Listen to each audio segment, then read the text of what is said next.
Hey, it's Miss Fibber Johnson, And Mr. Nash. and we're here to talk about how to hook your reader right away in the beginning and the importance of having a really interesting introduction that's going to engage your reader and keep them reading. Yeah, so think of your introduction like fishing. When you go fishing, you don't just take a piece of fishing line and throw it out into the water and expect to catch something. No fish is ever going to just grab onto a hook. So you want to have Worm on that hook. you want to have something meaty on the end. You want to start with something interesting and engaging so your reader continues reading. So your intro should look something more like this. With a nice big worm so you're catching a lot of fish, and And that less like worm is this. the hook. Now, in addition to hooking your reader, you also have to help your reader understand your argument and the importance of it. So you're telling your reader what your point of view is and why it's an important issue. So that's a lot to do in one paragraph. Definitely. So people always think about intros as like, maybe they're hard to write, maybe you just kind of like rush through it. Your introduction is extremely important and you have a lot of work to do in just one paragraph. So let's teach you how to do that. All right, so in your intro, you need to determine a couple different things. First of all, you need to make sure you give that hook like we just talked about. A hook just means an engaging, interesting way to get your reader to keep reading. It should create an image or a sense of urgency around the problem. So once you've hooked them in, you should kind of like show them, like they should be a picture in their mind of what this issue looks like, and they should feel like, wow, this is a big, important issue. This is I something need to keep reading because I need to know about this issue. It is important. and you need to be fair to the other side of the argument while clearly taking a position. So by the time we finish reading or your reader finishes reading your introduction, we should be like, okay, this person's arguing this way. It's that clear. All right, Ms. Fibber Johnson, why don't you show them a little bit about how to do this? Okay, so there's really 4 parts to the introduction. There's the hook, and then there's some content about the issue. What is the background to the issue? And that hook and the content about the background can sometimes kind of go together. In that little story, that hook you give, it often tells like the background to the issue. And then what is the importance of the issue and some of the debate taking place around the issue, and then why is your side clearly the right side to take on the issue. So 4 parts. A hook, the content about the issue, the importance of the debate around the issue, what is the debate, what are the different sides, and then your thesis statement, what your paper is going to be about. So what we're going to do in this video now is we're going to model for you what a hook looks like, what the context looks like, what the importance looks like, and then there also should be a thesis statement in your paper. We're not going to model that for you in this video. There's actually another video on how to write a good thesis statement.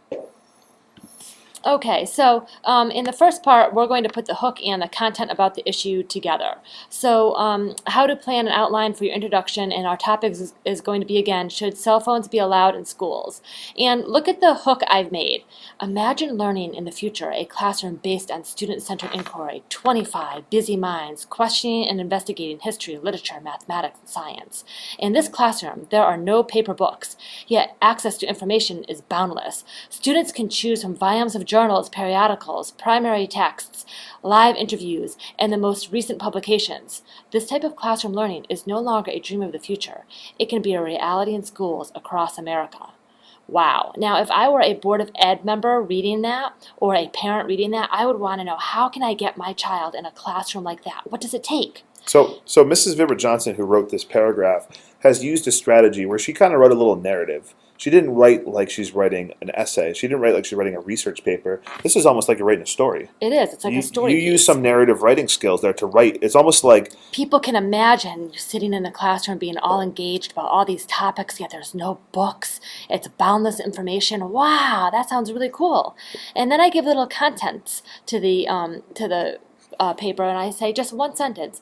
And all that is needed is permission for students to use their cell phones for learning. So that's kind of like the background. So here's her little imagine the future of learning hook, which is now I'm interested, I'm engaged, and now I'm kind of starting to get into the issue. Well, now she's leading me into the issue that I know that this is now going to be about cell phones. So wow, a cell phone in a classroom is going to give me a classroom that looks that cool. I want a classroom like that, and all I need to do is have a policy where kids can use cell phones in schools. So the hook here that Mrs. Fibber Johnson used is something that I like to call the PBS voice. Because on a PBS, if you're watching a documentary, if you're watching something, they don't say, if they say it was on polar bears, they would say, the polar bear goes onto the ice. The polar bear eats a fish. They say, the polar bear slowly steps out onto the ice cap, looking for prey. They use that kind of like interesting writing. It's really narrative writing, and that's Right one in the way to write a beginning. hook.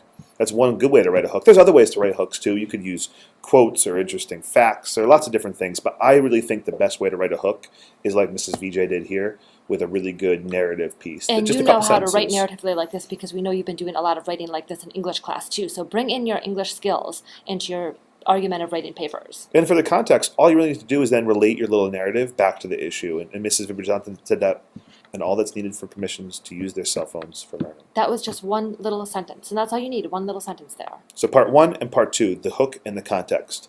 What we would like you to do now is in your practice log or your journal or whatever you call it, the Piece Word of paper document in you front have of you. open, yep, that you're going to hand in eventually. What we want you to do is pause the video, and we're going to have you write a sample hook and a sample context sentence like Mrs. VJ did, but we want you to do it on the issue of school hours. So the argument is, should schools extend their daily hours so students are in school 10 hours per day? I think this is a topic where you can write a little narrative like that and a context without doing any research. So please pause the video and show us that you understand how to write a good hook and a good context statement for this issue, and do that now, please.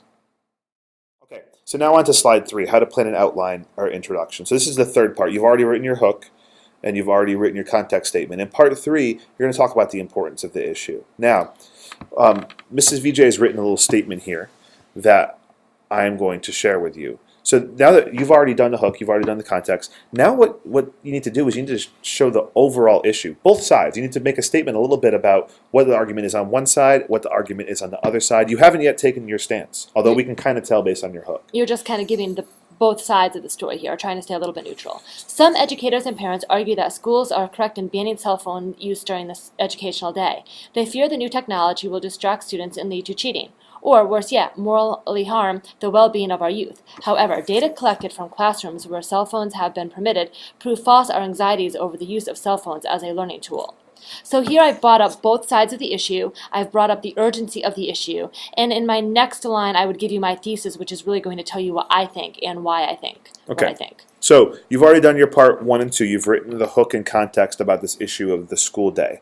Now we want you to add on to that section. So continue writing, and we want you to provide us the both sides of the issue. So what's one or two reasons why extending the school day might be good, and you could probably think of some reasons why just off the top of your head. It doesn't matter if it's correct or not. And then some reasons why it might be bad. And do that in your writing right now. So pause and do that now.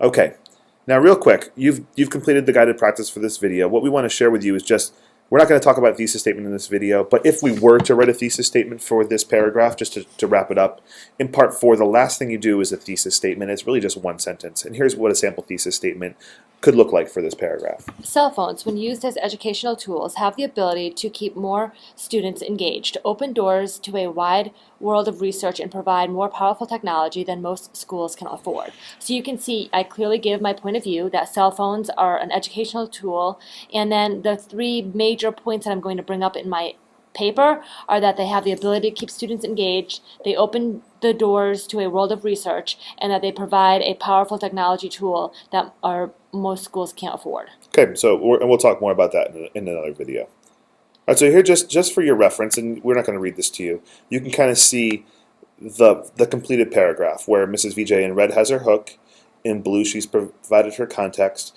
in green she's outlined the overall argument on both sides, and then she's taken her clear stance in orange in her thesis statement and provided the reason she's going to use in her paper. Oh, I'll read out loud.